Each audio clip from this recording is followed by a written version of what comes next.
La isla de Flores se sitúa a unos 30 kilómetros al sureste de Montevideo. Su territorio, de 2 kilómetros de largo por unos 400 metros de ancho máximo, albergó un lazareto para los inmigrantes que arribaron a Uruguay entre fines del siglo XIX y principios del XX, quienes llegaban en buques provenientes de puertos infectados con enfermedades exóticas y que no contaban con un inspector sanitario a bordo, debían permanecer allí en observación.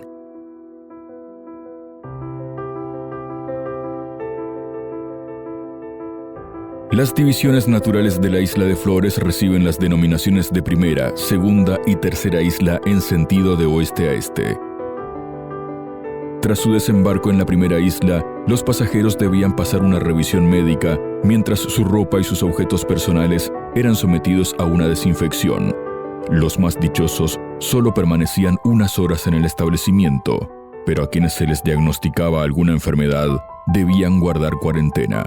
Para las más leves, se les alojaba en el lazareto de observación de la primera isla, de acuerdo a la clase en la que viajaban. En la segunda isla se encontraba el Hospital de Enfermedades Infectocontagiosas, a donde eran remitidos los pasajeros que llegaban con alguna enfermedad sin gravedad. En la tercera isla estaba el Hospital de Enfermedades Exótico-Pestilenciales. Allí eran derivados de inmediato los arribados en estado grave o quienes empeoraban durante su cuarentena. Los fallecidos en ese lugar, en los primeros años eran inhumados en el cementerio de la segunda isla, algo que con el paso del tiempo dejó de practicarse y se comenzó a cremarlos. Tras su arribo, el circuito que debían cumplir los pasajeros dentro de la isla dependía directamente de su estado sanitario. El desembarco tenía lugar en el muelle construido de piedra ubicado en la parte norte de la primera isla, frente a la puerta de entrada del primer cuerpo del lazareto de observación. Mide 85 metros de largo y en su cabecera las aguas tienen una profundidad de 2,5 metros. La estructura del lazareto de observación, dispuesta en forma de T, constaba de 3 cuerpos de 2 niveles cada uno. La planta baja estaba destinada a los pasajeros de segunda clase y el primer piso a los de primera. A los de tercera clase se les alojaba en unos galpones de madera. En el cuarto sector estaba dispuesta el área de servicios, donde se encontraba la cocina y la proveeduría. El edificio de la Comandancia de Marina y Capitanía de Puertos constituía el centro administrativo del lugar. Fue el primero construido en mampostería y de importancia en la primera isla.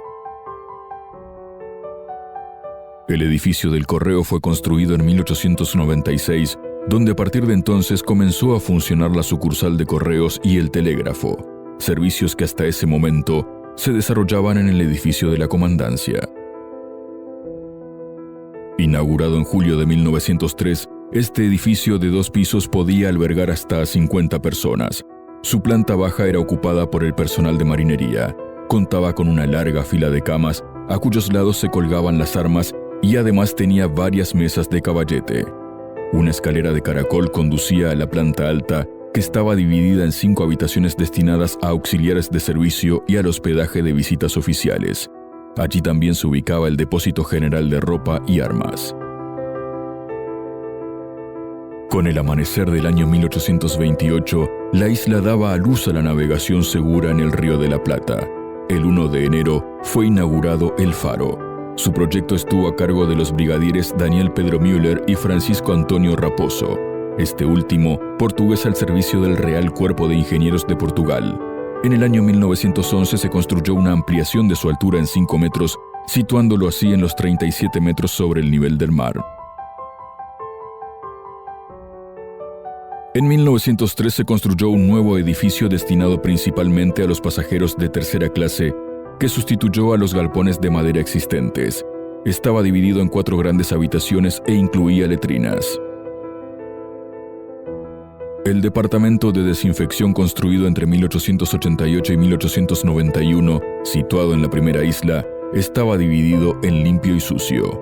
Los equipajes llegaban a la sección sucia, donde se los clasificaba según la desinfección a la que serían sometidos, de vapor de agua o química.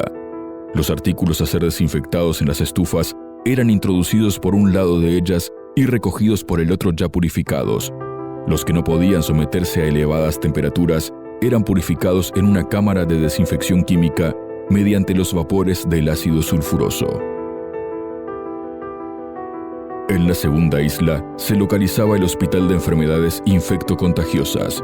Compuesto de 3 sectores, los 2 laterales tenían su puerta de entrada con frente al oeste y una gran ventana en las paredes norte y sur respectivamente, mientras que el central tenía 2 puertas, una que daba al oeste y la otra al este, que irónicamente se abría hacia el cementerio.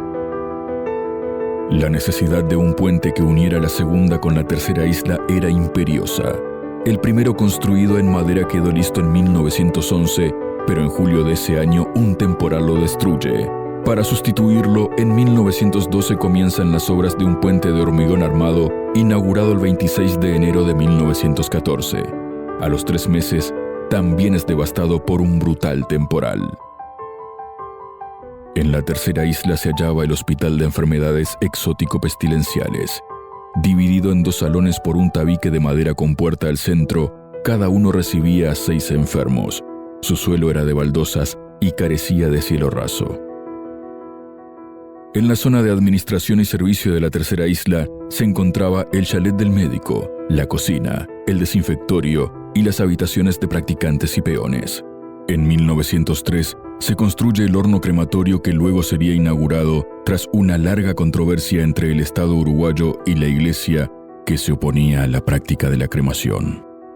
Con el paso de los años, las instalaciones del lazareto serían utilizadas como cárcel para presos políticos de Uruguay. Desde 1970 hasta la actualidad, los huéspedes más habituales de la isla de Flores son las gaviotas cocineras, gustosas de la naturaleza y el clima que les ofrece la isla.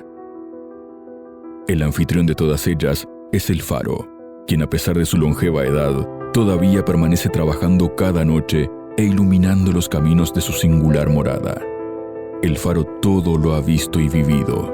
Es el único sobreviviente, capaz de recrear fielmente las memorias vividas de la isla, su intempestuosa y altanera compañera.